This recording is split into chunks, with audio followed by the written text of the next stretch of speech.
Chase is my only son, and this is not the first time that I've driven to see Chase and it's a battle to come outside. This is not the first time.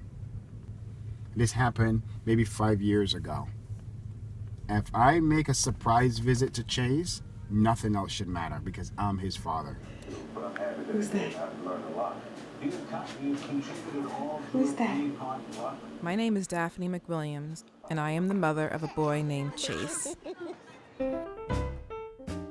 I had often wondered what kind of boy he'd be if his dad and I stayed together. As a documentary filmmaker, I decided I would go out and ask men who were raised by single mothers what was life like for them.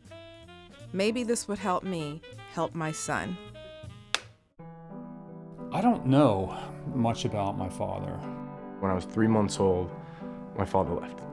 He never came back. There was no relationship there. When he ended up dying, my grandmother's son died.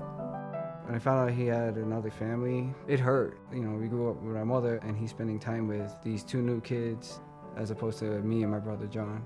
I know a lot of people that have mothers and fathers, and you see the difference.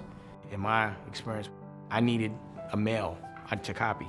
I needed somebody to teach me the respect. I am a self-proclaimed mama's boy.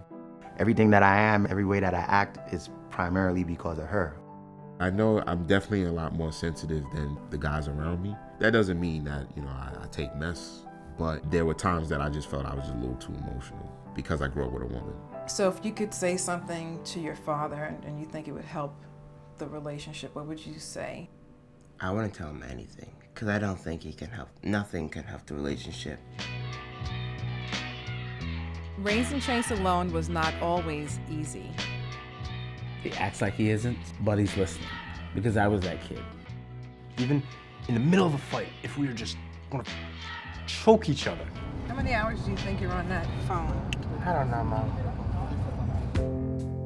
It's not hard to be a dad. You just have to have sex, get a woman pregnant, the baby's born. Guess what? You're a dad. But it takes more to be a father. I was not fathered, but I was parented. Get over yourself and show up. That's the hardest job, is parenting. Being a real man is everything to me. I thought the behavior was appalling. I thought it was disgusting. I was like, who you think you are? I said, now you want to be my father? You want to try to prove your manhood or try to make an example of me? I said, you're not my mother. You never raised me. I said, you ain't ever do nothing for me. Don't you ever put your hands on me. My last memory of him living in the home, he was being dragged out by the police. I tried calling him once, around 6 years old, and he basically scolded me for calling him. It doesn't really matter even if he wanted to be a father figure, especially now that I'm 14. I wouldn't ask for any advice, per se. The idea of my children not even being close to me hurts more than anything else because it's not what I want. I am not going to force him to do something he doesn't want to do.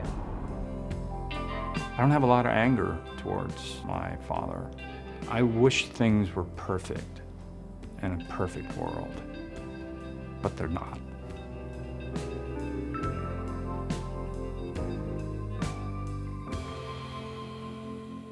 This is the emotional stuff I'm talking about, You can't go out in the streets of Brooklyn like this.